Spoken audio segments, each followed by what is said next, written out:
This is the day Santa stopped believing in Harold. Words by Maureen Fergus. Art by Cale Atkinson. One stormy night, very close to Christmas, Santa and Mrs. Claus were sitting in their cozy little log cabin at the North Pole. Mrs. Claus was busy mending the seam of Santa's fourth best pair of red velvet pants. Santa was supposed to be going over the roster for this year's sleigh team. Instead, he was moping.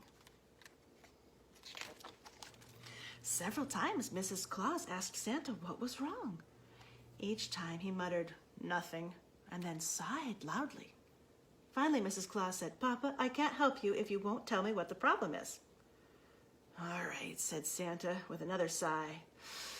"Well, you know Harold." Mrs. Claus smiled. "Brown hair, freckles, lost a tooth last week, sometimes forgets to—" "Stop!" interrupted Santa in a choked voice. "Don't say another word. You don't need to keep pretending on my account because I don't believe in Harold anymore." Mrs. Claus stared at Santa as though he'd suddenly sprouted antlers. "Look, Harold has always been a big part of my Christmas, and I still like the idea of Harold," said Santa, "but I lately have come to realize there are a lot of things about Harold that just don't make sense." "Like what?" asked Mrs. Claus. "For one thing, I'm pretty sure his mom writes his Santa letter," said Santa. "So what if she does?" said Mrs. Claus. "That doesn't mean anything." "Maybe not," said Santa.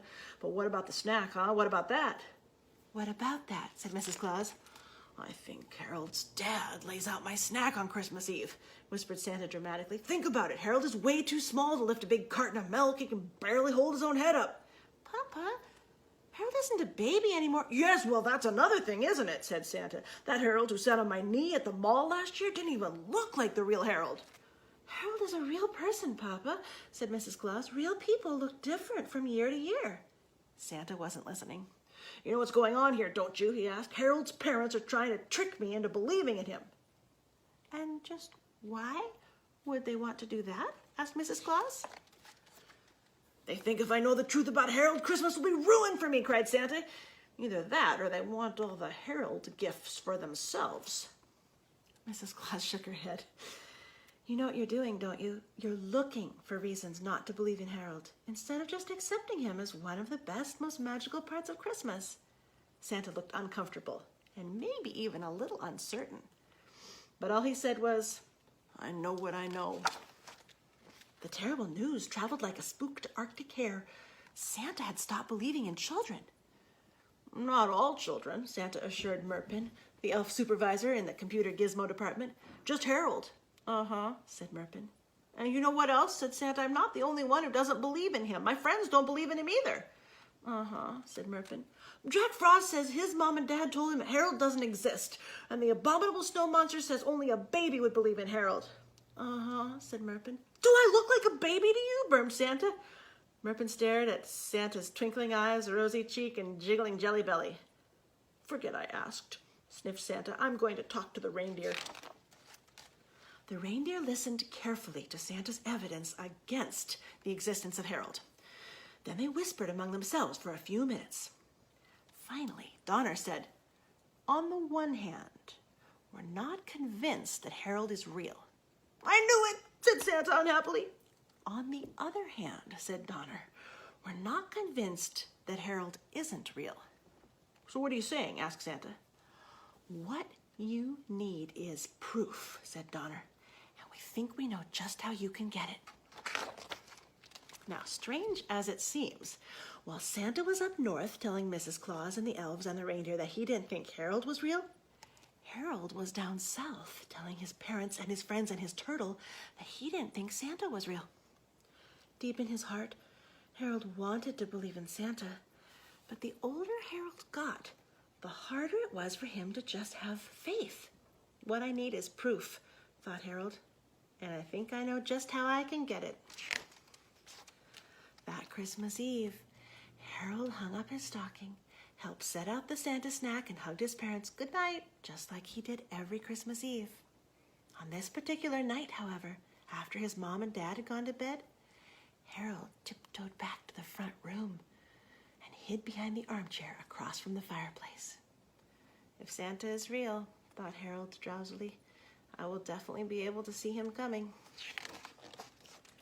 Many hours later, Santa and the reindeer touched down on the roof of Harold's house, which Santa had saved for last. Santa's plan was to hide in Harold's front room and see if Harold ran out of his bedroom on Christmas morning. If he did, Santa would know that Harold was real. If he didn't, Harold's parents would have some explaining to do. After settling into his hiding spot, Santa tried to stay awake, but it was extremely warm and cozy in Harold's front room, and Santa was very tired after his night's work. Slowly, he closed his sleepy eyes. The next thing Santa knew, it was Christmas morning. Too bad we don't know any little boys who'd like to open some presents from Santa, said Harold's mom, who had spotted Harold hiding behind the armchair. Aha! Thought Santa. It's too bad there are no presents from Santa, whispered Harold's father. Oops, thought Santa, who'd forgotten to set out the gifts before hiding. I don't care about presents, said Harold as he slowly stood up. I just wanted to see Santa, and I didn't. At the sound of Harold's voice, Santa's heart gave a wild leap. You're real, he shouted joyfully as he jumped up from behind the sofa. Harold's mother screamed. Harold's father sprayed coffee everywhere. Harold's face lit up like a Christmas tree. You're real, he shouted, running over to give Santa a hug. After Harold and Santa got over the shock of finding out that each of them had thought the other wasn't real, they sat on the floor reading comics, playing with toys, and licking candy canes until the sound of tiny hooves impatiently stomping on the roof reminded Santa that it was time to go home. Goodbye, Harold. Goodbye, Harold's parents, cried Santa as he prepared to magic himself up the chimney. Goodbye, Santa, cried Harold. See you next Christmas. Unless you'd rather fall asleep behind someone else's sofa, cried his parents. Santa's big booming laugh rang out at once, shaking the walls and knocking several glass ornaments off the tree. And then, in the wink of an eye, he was gone. The end. And that is the day Santa stopped believing in Harold